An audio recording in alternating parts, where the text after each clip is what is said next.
നമസ്കാരം. സകലമാന കേരളം ആരംഭിക്കുകയാണ്. നോക്കാം ആദ്യം തലക്കെട്ടുകൾ. പത്തനംതിട്ടയിൽ വൃദ്ധ ദമ്പതികൾ മരിച്ച നിലയിൽ, ആത്മഹത്യ എന്ന സൂചന. മരിച്ചത് പാടിമൺ സ്വദേശികൾ.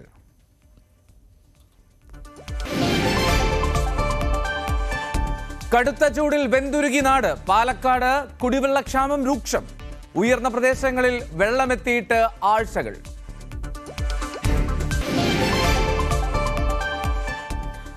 നേര്യമംഗലം വനപാതയിൽ കാട്ടാനിറങ്ങി. ആന തമ്പടിക്കുന്നത് 3 കലങ്ക് മേഖലയിൽ. യാത്രക്കാരുടെ സുരക്ഷ ഉറപ്പാക്കണമെന്ന ആവശ്യം.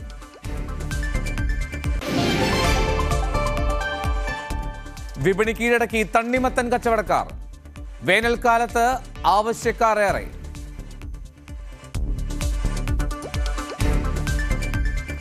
സകലമാന കേരളത്തിലേക്ക് വിശദമായി.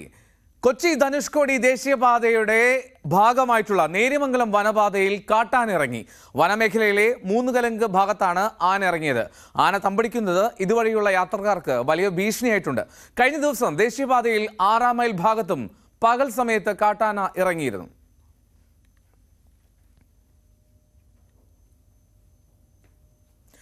ചിന്നക്കനാലിൽ ജനവാസ മേഖലയിൽ ആന ഇറങ്ങിയാൽ അലാം മുഴങ്ങുന്നതിന് പദ്ധതി ഒരുങ്ങുകയാണ്.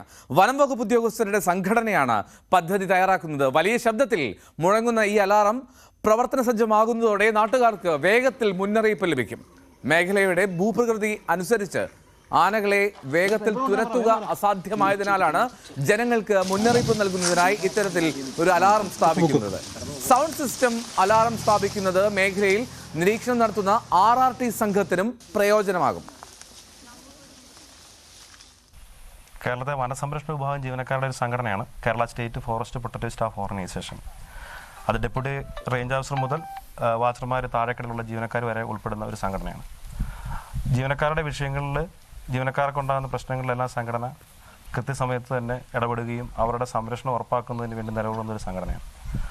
അതുകൊണ്ട് തന്നെയാണ് ചിന്നക്കനാൽ പോലെയുള്ള മേഖലകളിൽ ആനകൾ ജനവാസ മേഖലയിൽ ഇറങ്ങി നിരന്തരമായിട്ട് പ്രശ്നങ്ങൾ ഉണ്ടാക്കുമ്പം ജീവനക്കാർക്ക് പ്രശ്നം ഉണ്ടാകാൻ പാടില്ല, ജനങ്ങൾക്കും പ്രശ്നം ഉണ്ടാകാൻ പാടില്ല, അവർക്ക് ആർക്കും തന്നെ ജീവഹാനിയോ മറ്റു അപകടങ്ങൾ ഉണ്ടാകാൻ പാടില്ല എന്നുള്ള മുൻകരുതൽ എടുക്കുന്നതിനും അതിന് നിർദ്ദേശങ്ങൾ സമർപ്പിക്കുന്നതിനും ഭാഗമായിട്ടാണ് ചിന്നക്കനാലിൽ സൗണ്ട് അലർട്ട് സിസ്റ്റം എന്നൊരു സംവിധാനം ഉണ്ടാക്കണം. അതിലൂടെ ജനങ്ങൾക്ക് മറ്റ് അപകടങ്ങൾ, യാത്രക്കാർക്കാണേലും വിനോദസഞ്ചാരികൾക്കാണേലും കുട്ടികൾക്കാണേലും ജനങ്ങൾക്കാണേലും ഇത് സംരക്ഷിക്കുന്ന ഈ വനസംരക്ഷണ മേഖല ജോലി ചെയ്യുന്നവർക്കാണെങ്കിലും ഒരു അപകടം ഉണ്ടാതിരിക്കുന്നതിന് വേണ്ടിയാണ് നമ്മൾ അങ്ങനെ ഒരു സിസ്റ്റത്തെക്കുറിച്ച് നമ്മൾ സംഘടന സർക്കാരിനും വകുപ്പിനും കൊടുക്കാൻ തീരുമാനിച്ചിരിക്കുന്നത്.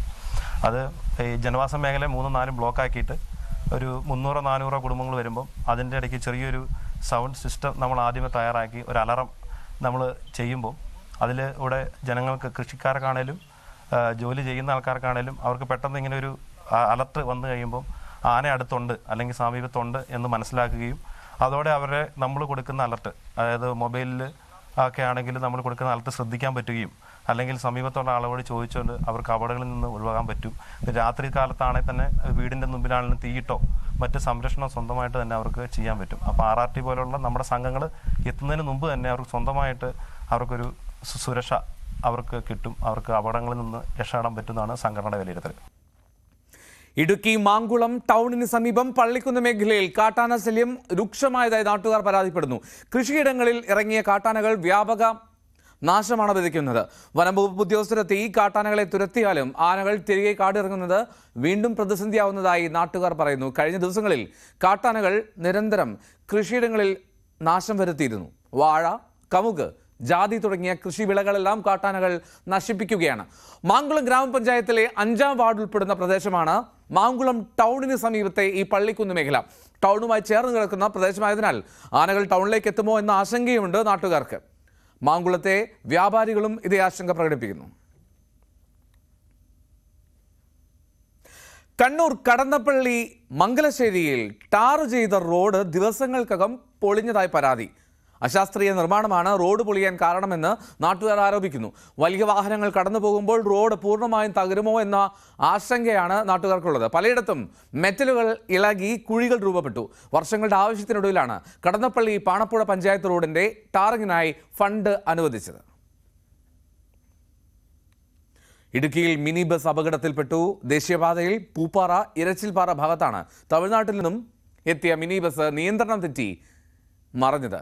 തേനിയിൽ നിന്നും മൂന്നാറിലേക്ക് വന്ന വാഹനമാണ് രാവിലെ അപകടത്തിൽപ്പെട്ടത്. കുട്ടികൾ ഉൾപ്പെടെ 25 പേർ വാഹനത്തിലുണ്ടായിരുന്നു. 10 പേർക്ക് പരിക്കേറ്റു. ഡ്രൈവറുടെ കാലിന് ഒടിവ് സംഭവിച്ചു.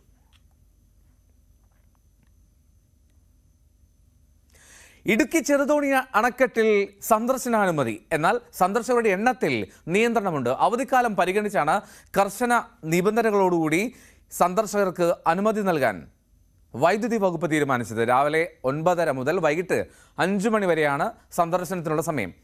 ബഗ്ഗി കാറുകളിൽ ആകും സന്ദർശനം. ഡാമിലെ ജലനിരപ്പും സാങ്കേതിക പരിശോധനകളും നടത്തുന്ന ബുധനാഴ്ചകളിൽ പൊതുജനങ്ങൾക്ക് പ്രവേശനമില്ല.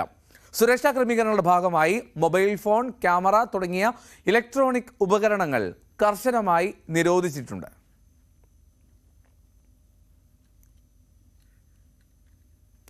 പാലക്കാട് അന്തരീക്ഷ താപനില ഉയരാൻ സാധ്യതയുള്ളതിനാൽ ജനങ്ങൾക്ക് അതീവ ജാഗ്രതാ നിർദ്ദേശവുമായി മുന്നറിയിപ്പുമായി ജില്ലാ ദുരന്ത നിവാരണ അതോറിറ്റി. ഏപ്രിൽ 12 വരെ പാലക്കാട് ജില്ലയിൽ സാധാരണയേക്കാൾ 2 മുതൽ 4 ഡിഗ്രി വരെ താപനില ഉയർന്നേക്കും. സൂര്യാതപം, നിർജ്ജലീകരണം തുടങ്ങിയ ഗുരുതര ആരോഗ്യ പ്രശ്നങ്ങൾ ഉണ്ടാകാനും സാധ്യതയുണ്ട്. പൊതുജനങ്ങൾക്കായി ജാഗ്രതാ നിർദ്ദേശങ്ങൾ അത് പാലിക്കണമെന്നും അധികൃതർ മുന്നറിയിപ്പ് നൽകി.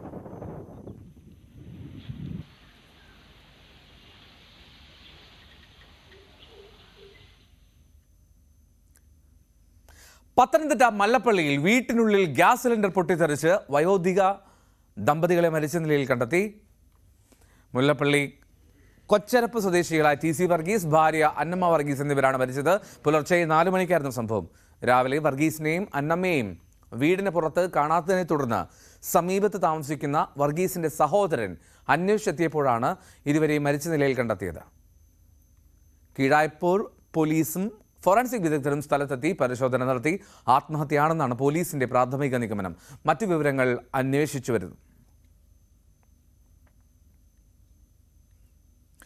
അമിതഭാരം കയറ്റിയ വാഹനങ്ങൾക്ക് ലക്ഷങ്ങൾ പിഴയിട്ട് മോട്ടോർ വാഹന വകുപ്പ്. പട്ടാമ്പി സബ് RTO ഓഫീസിൽ നിന്ന് മാത്രം ഈടാക്കിയത് 5,37,000 രൂപയാണ്. 3 മാസത്തിനുള്ളിൽ പട്ടാമ്പി സബ് റീജിയണൽ ട്രാൻസ്പോർട്ട് ഓഫീസിന് കീഴിൽ മാത്രം 25 നിയമലംഘനങ്ങളാണ് കണ്ടെത്തിയത്, പിഴ ചുമത്തുകയും ചെയ്തത്.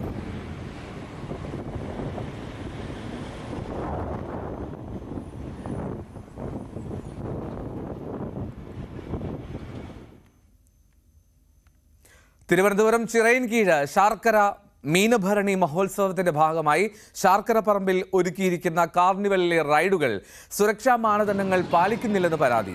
65 ദിവസത്തെ കാർഷിക വ്യാപാര വിപണന മേള കൂടി സജീവമായതോടെ അഭൂതപൂർവമായ തിരക്കാണ് അനുഭവപ്പെടുന്നത്.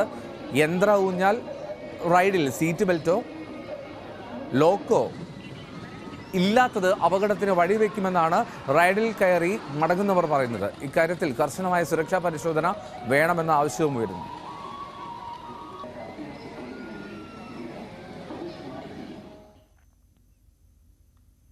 തിരുവനന്തപുരം വർക്കല പാപനാശത്ത് ടൂറിസം ഡിപ്പാർട്ട്മെന്റ് നിർമ്മിക്കുന്ന ടോയ്ലറ്റിന്റെ നിർമ്മാണ പ്രവർത്തികളോടനുബന്ധിച്ച് JCB ഉപയോഗിച്ച് സംരക്ഷിത കുന്നുകൾ ഇടിച്ചതിനെതിരെ പ്രതിഷേധം. ആധുനിക രീതിയിൽ പാപനാശത്ത് നിർമ്മിക്കുന്ന ടോയ്ലറ്റ് ബ്ലോക്കിനോട് ചേർന്നുള്ള മുൻഭാഗം നിരപ്പാക്കുന്നതിനായിട്ടാണ് കുന്നിടിച്ചത്. പുറമേ നിന്നും മണ്ണെത്തിക്കുന്നതിന് പകരമാണ് തൊഴിലാളികൾ കുന്നിന്റെ ഒരു ഭാഗം JCB ഉപയോഗിച്ച് ഇടിച്ചത്. സംഭവം ശ്രദ്ധയിൽപ്പെട്ടതിനെ തുടർന്ന് നാട്ടുകാർ ഇടപെട്ട് തടഞ്ഞു. മണ്ണ് നീക്കം ചെയ്താൽ കുന്നിടിഞ്ഞ് സമീപത്തെ ബലിമണ്ഡപത്തിന് മുകളിലേക്ക് വീഴാനും അപകടം സംഭവിക്കാനും സാധ്യതയേറെയാണെന്ന് വാർഡ് കൗൺസിലറും നാട്ടുകാരും പറഞ്ഞു. ഇടിച്ച ഭാഗം അപകടം ഒഴിവാക്കുന്നതിനായി കോൺക്രീറ്റ് സൈഡ് വാൾ കെട്ടി ബലപ്പെടുത്തുമെന്ന് ഉദ്യോഗസ്ഥർ ഉറപ്പു നൽകി. 2021 ആരംഭിച്ച ടോയ്ലറ്റ് നിർമ്മാണം ഇതുവരെയും പൂർത്തിയാക്കിയിട്ടില്ലെന്ന് നാട്ടുകാർ ആരോപിച്ചു.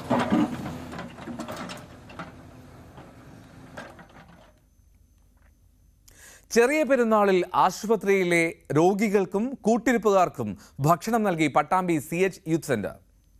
ഗ്ലോബൽ KMCCയുമായി ചേർന്നാണ് പട്ടാമ്പി താലൂക്ക് ആശുപത്രിയിലെ രോഗികൾക്കും കൂട്ടിരിപ്പുകാർക്കും ജീവനക്കാർക്കും ഭക്ഷണം വിതരണം ചെയ്തത്.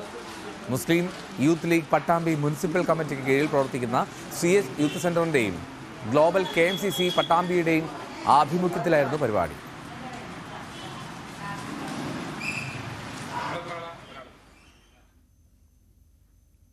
നെടുമ്പാശ്ശേരിയിൽ ഗുണ്ടാ നേതാവിനെ വെട്ടിക്കൊന്ന കേസിൽ അന്വേഷണം ഊർജിതമാക്കി പോലീസ്. കേസിൽ ഇതുവരെ 2 പേരാണ് പിടിയിലായത്. നിതിൻ, ദീപക് എന്നിവരെയാണ് കസ്റ്റഡിയിലെടുത്തത്. തുരുത്തിശ്ശേരിയിലെ വിനു വിക്രമനാണ് ഇന്നലെ കൊല്ലപ്പെട്ടത്. ബാറിൽ നിന്ന് ഓട്ടോറിക്ഷയിൽ കയറ്റിക്കൊണ്ടുപോയ ശേഷം വെട്ടി ഗുരുതരമായി പരിക്കേൽപ്പിക്കുകയും പിന്നീട് ഇയാൾ മരിക്കുകയും ആയിരുന്നു. പാലക്കാട് മൊബൈൽ ടവറിൽ കുടുങ്ങിയ ആളെ ആശുപത്രിയിൽ കൊണ്ടുപോയ ആംബുലൻസ് അപകടത്തിൽപ്പെട്ട ഒരാൾ മരിച്ചു. ഓട്ടോറിക്ഷയുമായി കൂട്ടിയിടിച്ചാണ് അപകടം. ഓട്ടോറിക്ഷ ഡ്രൈവറാണ് മരിച്ചത്. മൊബൈൽ ടവറിൽ കയറിയ ജീവനക്കാരന് ക്ഷീണം അനുഭവപ്പെട്ടതിനെ തുടർന്ന് ഫയർഫോഴ്സിനെ വിളിക്കുകയായിരുന്നു. ഏറെ നേരത്തെ പരിശ്രമത്തിന് ശേഷമാണ് ഫയർഫോഴ്സ് ഇയാളെ ടവറിൽ നിന്നും താഴെ ഇറക്കിയത്. തൃശൂർ അരിമ്പൂർ പഞ്ചായത്തിന്റെ മെഡിക്കൽ കാരവാൻ പദ്ധതി വിജയകരമായ പര്യടനം തുടരുകയാണ്. പഞ്ചായത്തിന്റെ നേതൃത്വത്തിൽ സ്വകാര്യ ആശുപത്രിയുമായി സഹകരിച്ച് എല്ലാ മാസവും പഞ്ചായത്തിൽ പരിശോധന നടത്താനായി അൾട്രാസൗണ്ട് സ്കാനിംഗ് സംവിധാനം അടക്കമുള്ള മെഡിക്കൽ കാരവാൻ എത്തിത്തുടങ്ങിയിട്ട് 7 മാസം പിന്നിടുകയാണ്. അരിമ്പൂരിനെ ഡയാലിസിസ് രഹിത പഞ്ചായത്താക്കി മാറ്റുന്നതിന്റെ ഭാഗമായിട്ടുള്ള ഈ മെഡിക്കൽ ചെക്കപ്പിന് സ്വീകാര്യത ഏറുന്നു. വൃക്കരോഗികൾ ഇല്ലാത്ത ഒരു ഗ്രാമം. ഡയാലിസിസ് ചെയ്യേണ്ട അവസ്ഥയിലേക്ക് ആരും എത്തരുത്. അതിനു മുൻപേ രോഗം കണ്ടുപിടിച്ച് ചികിത്സിച്ച് പൂർണ്ണ ആരോഗ്യം കൈവരണം. ഡയാലിസിസ് രഹിത പഞ്ചായത്ത് എന്ന ആശയം മുൻനിർത്തി പഞ്ചായത്തിന്റെ നേതൃത്വത്തിൽ അങ്ങനെയാണ് ആദ്യമായി ഒരു മെഡിക്കൽ കാരവൻ 7 മാസം മുൻപ് അരിമ്പൂരിലെത്തുന്നത്. ഈ വാഹനത്തിൽ അൾട്രാസൗണ്ട് സ്കാനിംഗ് സൗജന്യമാണ്. വൃക്കരോഗമുണ്ടെങ്കിൽ കണ്ടെത്താൻ കഴിയും. ഇതുവരെ 430 പേർ ഈ വാഹനത്തിൽ സ്കാനിംഗ് നടത്തി. 13 പേർക്ക് വൃക്കരോഗം കണ്ടെത്തി. ഇവിടുത്തെ പരിശോധനകൾക്ക് ശേഷം ഡയാലിസിസ് ആവശ്യമായി വരുന്നവർക്ക് സൗജന്യമായി ചെയ്തു കൊടുക്കാനുള്ള സംവിധാനവും ഒരുക്കിയിട്ടുണ്ട്. ഡയാലിസിസ് രഹിത പഞ്ചായത്ത് എന്ന ലക്ഷ്യം നേടുന്നതിന് വേണ്ടി അരിമ്പൂർ ഗ്രാമപഞ്ചായത്തിലെ 34 അംഗൻവാടികളിലൂടെ ഓരോ ദിവസവും ടെസ്റ്റുകൾ നടത്തി രോഗാവസ്ഥയിലുള്ളവരെ കണ്ടെത്തുകയും കൂടാതെ മാസത്തിൽ ഓരോ പ്രദേശങ്ങളിലേക്ക് കാരവനിൽ ടെസ്റ്റുകൾ നടത്തുന്ന ചികിത്സാ രീതി നടത്തുകയാണ്. ഞങ്ങളുടെ പഞ്ചായത്തിൽ ഡയാലിസിസ് രഹിതമാക്കുക എന്ന ലക്ഷ്യത്തോടു കൂടിയാണ് പോകുന്നത്. ഇത് വലിയ ഒരു മാറ്റം ജനങ്ങളിൽ ഉണ്ടാക്കുന്നുണ്ട്. അരിമ്പൂർ സെന്റർ വിട്ട് കാരവാൻ കൂടുതൽ ഗ്രാമപ്രദേശങ്ങളിലേക്ക് ജനങ്ങളുടെ സൗകര്യാർത്ഥം എത്തിത്തുടങ്ങി. മാസത്തിൽ 1 തവണയാണ് വാഹനം അരിമ്പൂരിലെത്തുന്നത്. ഇതോടൊപ്പം നേത്രപരിശോധന, ദന്തപരിശോധന തുടങ്ങിയവയ്ക്ക് ഡോക്ടർമാർ അടക്കമുള്ള ആരോഗ്യ പ്രവർത്തകരും ഉണ്ടാകും. പഞ്ചായത്തിലെ 34 അങ്കണവാടികളിലും ബ്ലഡ്, ECG തുടങ്ങിയവ പരിശോധിക്കാനും സംവിധാനം ഒരുക്കിയിട്ടുണ്ട്. ന്യൂസ് 18 തൃശൂർ. പാലക്കാട് പട്ടാമ്പി കുളപ്പള്ളി പാതയുടെ നവീകരണത്തിന്റെ ഭാഗമായി ഷൊർണൂർ IPT കോളേജ് മുതൽ വാടാനക്കുറിച്ചി ഗേറ്റ് വരെയുള്ള പാതയിൽ 2ാം ഘട്ട ടാറിംഗ് നടത്തി. ഒരു ദിവസം ഗതാഗതം പൂർണ്ണമായും നിരോധിച്ചാണ് പ്രവൃത്തികൾ നടത്തിയത്. പാതയിൽ ഗതാഗത നിയന്ത്രണവുമുണ്ടായി. നിലവിൽ ആദ്യഘട്ട ടാറിംഗ് വാടാനക്കുറിച്ചി മുതൽ പോക്കുപ്പടി വരെയും ചുവന്ന ഗേറ്റ് ഭാഗം വരെയുമുള്ള ഭാഗങ്ങളിൽ നടത്തിയിട്ടുണ്ട്. ബാക്കിയുള്ള ഭാഗങ്ങളിൽ റോഡ് നിരപ്പാക്കൽ പ്രവൃത്തികളടക്കമാണ് നടന്നുവരുന്നത്.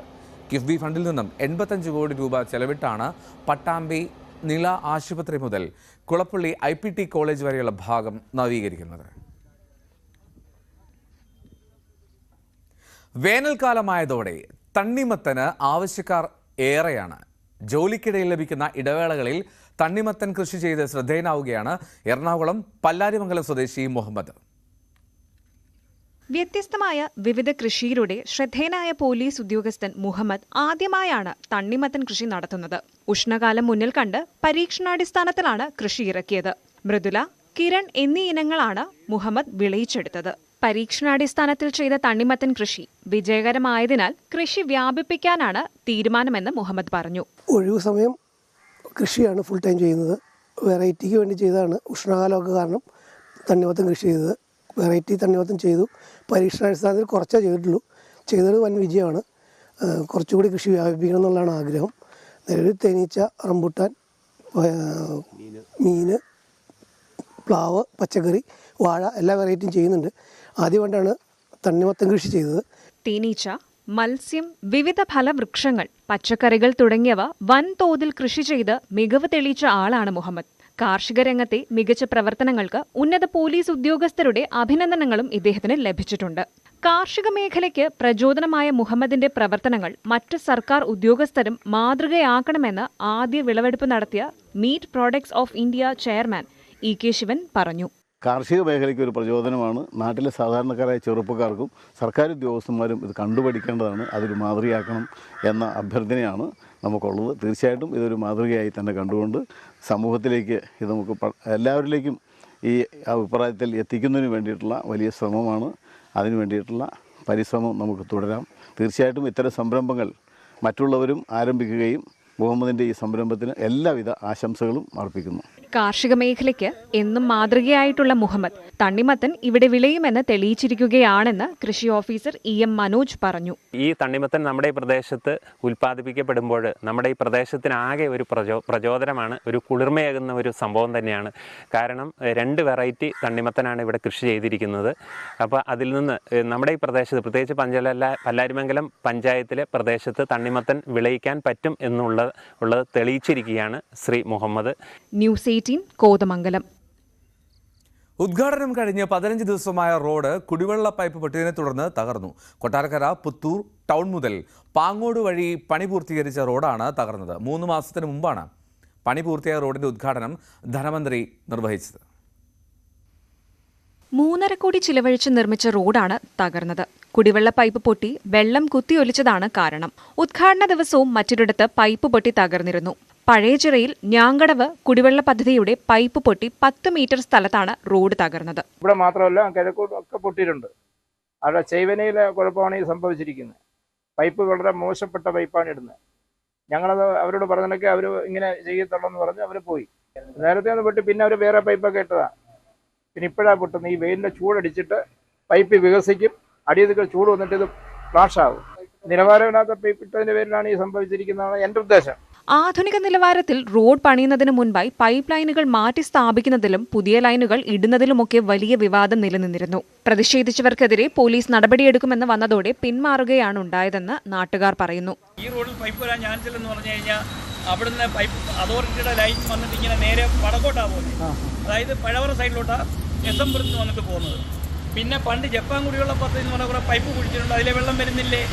പിന്നെ ഇതാ ഈ ലൈന് വന്നപ്പോൾ അവിടെ വെള്ളം പ്രഷറായിട്ട് കയറിയിട്ട് ഈ റോഡിൻ്റെ പണിയുടെ ആ സ്ഥിതി അനുസരിച്ച് അവിടെ എവിടെ ദുർബലമാവുന്നു അവിടെ വെള്ളം ഒരു സൈഡിലോട്ട് പിടിക്കുമല്ലോ, പിടിച്ച് കയറുക, അങ്ങനെ പൊളിഞ്ഞ് കിടക്കായിരുന്നു. അല്ല ഇതിലെ പൈപ്പ് ഉള്ളതായിട്ട് എൻ്റെ അറിവിലില്ല. എൻ്റെ ഈ പ്രായത്തിൽ ഞാനിവിടെ പൈപ്പ് ഇടുന്നൊന്നും കണ്ടില്ല. ഇപ്പോൾ സൈഡിൽ കൂടെ കാണുമായിരിക്കും കേബിളിൻ്റെ അതിൻ്റെ ഇതിൻ്റെ ഒക്കെ. നാട്ടുകാരുടെ ആരോപണം ശരിവയ്ക്കുന്നതാണ് കോടികൾ ചിലവഴിച്ച് നിർമ്മിച്ച റോഡിന്റെ 3 ഇടത്ത് ഇപ്പോഴുണ്ടായ പൈപ്പ് തകർച്ചയും ഗർത്തവും. പുത്തൂരിന്റെ വിവിധ പ്രദേശങ്ങളിൽ കുടിവെള്ളക്ഷാമം രൂക്ഷമാകുന്ന സാഹചര്യത്തിലാണ് ലിറ്റർ കണക്കിന് കുടിവെള്ളം പാഴായത്. പുതിയ റോഡിലൂടെ വാഹനമോടിച്ച് കൊതിതീരും മുമ്പ് ഗട്ടർ റോഡിലൂടെ യാത്ര ചെയ്യേണ്ട അവസ്ഥയിലാണ് പുത്തൂർ നിവാസികൾ. ന്യൂസ് 18 കൊട്ടാരക്കര. വേനൽ അത് കടുത്തതോടെ പാലക്കാട് കുടിവെള്ളക്ഷാമം രൂക്ഷമാണ്. തിരുവേഗപ്പുറ പഞ്ചായത്തിലെ ഉയർന്ന പ്രദേശങ്ങളിൽ കുടിവെള്ളം കിട്ടാക്കനിയായതോടെ ടാങ്കർ ലോറിയിൽ കുടിവെള്ള വിതരണം ആരംഭിക്കുകയും ചെയ്തു. പഞ്ചായത്തിന്റെ നേതൃത്വത്തിലാണ് കുടിവെള്ള വിതരണം. ഉയർന്ന പ്രദേശങ്ങളായ മാഞ്ഞാമ്പറ, തെക്കുമല, ചെമ്പ്ര ഭാഗങ്ങളിലാണ് കുടിവെള്ളക്ഷാമം രൂക്ഷം. ഇതിനു പുറമെ താഴ്ന്ന പ്രദേശങ്ങളിലെ വീടുകളിൽ കിണറുകൾ വറ്റി വരളുകയും ചെയ്തു. പല വീടുകളിലും കുടിവെള്ള കണക്ഷൻ ഇല്ലാത്തതും കുടിവെള്ളക്ഷാമത്തിന് കാരണമായി. നിലവിൽ 1 ലോറിയിലാണ് വെള്ളം എത്തിക്കുന്നത്. ഒരു ദിവസം 30,000-ഓളം ലിറ്റർ വെള്ളം വിതരണം ചെയ്യുന്നുണ്ട്. ഏകദേശം ഒരു 3 ആഴ്ചത്തോളമായി ഇപ്പോൾ തിരുവപ്പുറ പഞ്ചായത്താണ് ഇപ്പോൾ ചെയ്തുകൊണ്ടിരിക്കുന്നത്. മാഞ്ഞാമ്പ്ര, ചെമ്പ്ര, തെക്കുമല എന്നീ ഭാഗങ്ങൾ ഞങ്ങളിപ്പോൾ ചെയ്തുകൊണ്ടിരിക്കുന്നത്. അതുപോലെ നടുവട്ടം, തിരുവപ്പുറ സെൻറ്റർ, കൈപ്പൽ സെൻറ്റർ അതൊക്കെ നല്ല ബുദ്ധിമുട്ടാണ് ഉള്ളത്. അപ്പോൾ ഒരു ദിവസം ഡെയിലി ഓടിക്കൊണ്ടിരിക്കുകയാണ്. ഡെയിലി രാവിലെ 40 SRMU അസിസ്റ്റന്റ് ജനറൽ സെക്രട്ടറിയായി KC സതീഷ് കുമാറിനെ തെരഞ്ഞെടുത്തു. തിരുവനന്തപുരം ഡിവിഷനിൽ SRMUവിൻ്റെ ഡിവിഷണൽ ട്രഷററായി പ്രവർത്തിച്ചു വരികയായിരുന്നു. ചെന്നൈയിൽ നടന്ന കേന്ദ്ര വർക്കിംഗ് കമ്മിറ്റിയിലായിരുന്നു തെരഞ്ഞെടുപ്പ്. സംസ്ഥാന മുൻ ക്രിക്കറ്റ് താരം കൂടിയാണ് സതീഷ് കുമാർ. സകലമാന കേരളത്തിലൂടെ വേണം.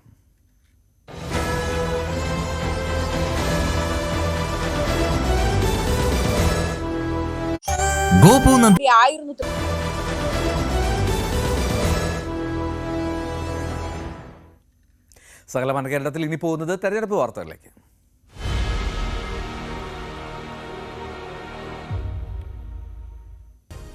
Political Grand Finale, co-presented by Berger Paints, 100 Years of Trust, powered by ICL FinCorp. ICL FinCorp, the intelligent choice. Educational partner, IBIS Group of Educational Institutions. ഇനി കണ്ണടച്ചല്ല, കണ്ണ് തുറന്ന് സ്വപ്നം കാണാം. IBISലൂടെ. തെരഞ്ഞെടുപ്പ് പ്രചാരണത്തിന്റെ ഭാഗമായി മൂന്നാറിൽ ജില്ലാ ഭരണകൂടം സൗഹൃദ ഫുട്ബോൾ മത്സരം സംഘടിപ്പിക്കുന്നു. നാളെ നടക്കുന്ന മത്സരം IM വിജയൻ കിക്ക് ഓഫ് ചെയ്യും. തോട്ടം മേഖലയിലെ തൊഴിലാളികൾക്കിടയിൽ തെരഞ്ഞെടുപ്പ് അവബോധമുണ്ടാക്കുന്നതിനാണ് ശ്രമം. വോട്ടർമാർക്കായി മൂന്നാർ മുതൽ പൂപ്പാറ വരെ KSRTCയുടെ ഡബിൾ ഡെക്കർ ബസ് പ്രചാരണ യാത്ര നടത്തുകയും ചെയ്യും.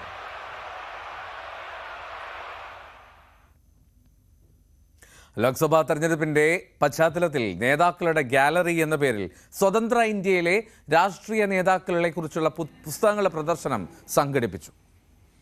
മലബാർ ക്രിസ്ത്യൻ കോളേജ് ചരിത്ര വിഭാഗം മുൻ മേധാവി പ്രൊഫസർ MC വസിഷ്ഠാണ് പുസ്തക പ്രദർശനം തയ്യാറാക്കിയത്. കോഴിക്കോട് ദേശഭോഷിണി പബ്ലിക് ലൈബ്രറിയിലാണ് പ്രദർശനം. ഇന്ത്യൻ രാഷ്ട്രീയ നേതാക്കന്മാരുടെ ജീവിതത്തെ പരിചയപ്പെടുത്തുന്ന പുസ്തകങ്ങളുടെ പ്രദർശനമാണ് നേതാക്കളുടെ ഗാലറി. ആസന്നമായ ലോക്സഭാ തെരഞ്ഞെടുപ്പിന്റെ പശ്ചാത്തലത്തിലാണ് ഈ പ്രദർശനം ഇവിടെ സംഘടിപ്പിക്കപ്പെട്ടിട്ടുള്ളത്. തെരഞ്ഞെടുപ്പിനോടനുബന്ധിച്ച് ഗുരുവായൂരിലെ 2 പോലീസ് സ്റ്റേഷൻ പരിധിയിൽ പോലീസ് റൂട്ട് മാർച്ച് നടത്തി. പോലീസും CRPFും ചേർന്നാണ് റൂട്ട് മാർച്ച് നടത്തിയത്. ACPയുടെ നേതൃത്വത്തിൽ 3 വിഭാഗങ്ങളായി തിരിച്ചായിരുന്നു റൂട്ട് മാർച്ച്.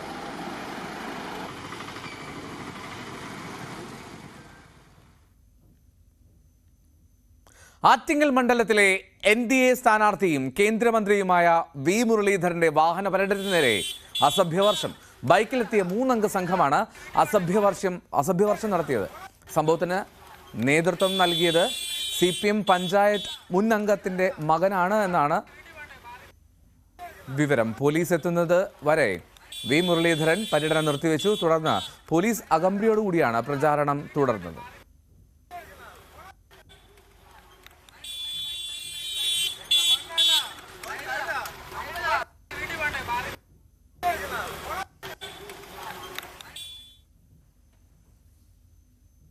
കൊടും ചൂടിനൊപ്പം പാലക്കാടും പ്രചാരണ ചൂടാണ്.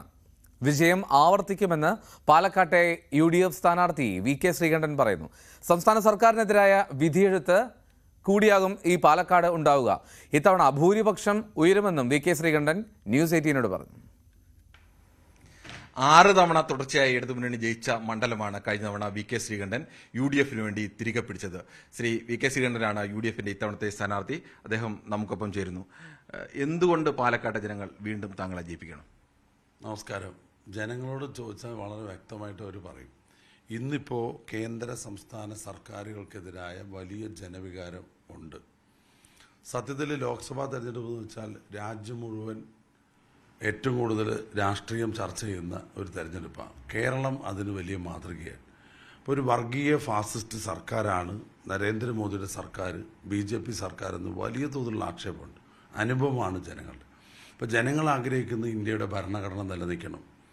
കോൺഗ്രസ് അതാണ് മുദ്രാവാക്യം മുഴക്കുന്നത്. മാത്രമല്ല രാജ്യത്തെ വീണ്ടെടുക്കാനുള്ള പോരാട്ടമാണെന്നാണ്. അത് ഏകദേശം കേരളത്തിലെ ജനങ്ങൾ അംഗീകരിച്ചു. പ്രത്യേകിച്ച് മതേതര നിലപാടുള്ള പാലക്കാട്ടെ ജനങ്ങൾ അംഗീകരിച്ചു. അതുകൊണ്ട് ഞാൻ വീണ്ടും തിരഞ്ഞെടുക്കപ്പെടും. പ്രധാനമായും BJP വിരുദ്ധ പോരാട്ടത്തിൽ കോൺഗ്രസിനേക്കാൾ ശക്തമായ നിലപാടെടുക്കുന്നത് ഇടതുമുന്നണിയാണെന്നും കേരള സർക്കാരാണെന്നും ഇടതുമുന്നണിയും കേരള സർക്കാരും ആവർത്തിച്ച് പറയുന്നുണ്ട്. CA നിലപാടടക്കം കോൺഗ്രസിന്റെ പ്രകടനപത്രികയടക്കം CA എന്ന് നേരിട്ട് പറയാൻ പോലും തയ്യാറാവുന്നില്ല. അത്രത്തോളം മൃദു സമീപനമാണ് സ്വീകരിക്കുന്നുള്ള ആരോപണം. അത് എല്ലാ മണ്ഡലങ്ങളും ശക്തമായി ഉന്നയിക്കുന്നു. സ്വാഭാവികമായി ഇവിടെയുമുണ്ട്. എന്താണ് മറുപടി? ഇതെല്ലാം പ്രസംഗിക്കാനും പ്രചരണത്തിനും കൊള്ളാം.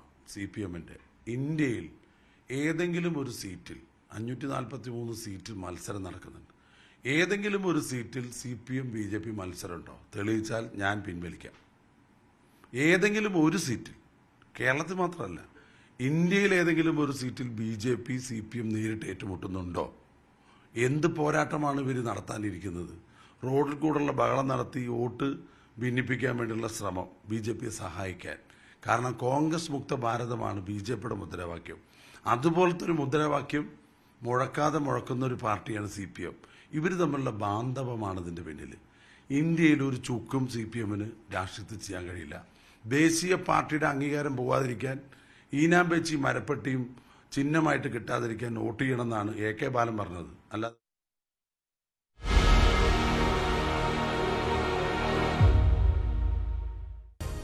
Political Grand Finale, co-presented by Berger Paints, 100 Years of Trust, powered by ICL FinCorp.